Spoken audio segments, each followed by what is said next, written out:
Eder. Mech. Pallister.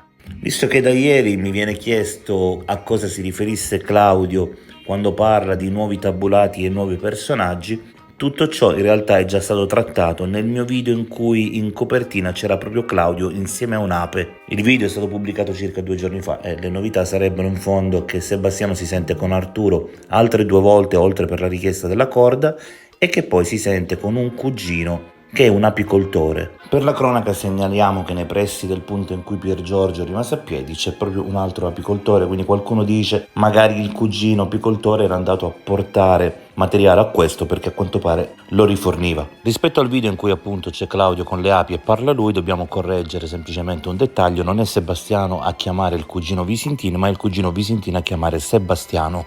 Tralasciamo comunque il discorso delle api e del miele, ma una domanda ce la dobbiamo porre. Come mai, se Pier Giorgio ha il cugino Visintin così vicino, chiama Sebastiano che è invece così lontano?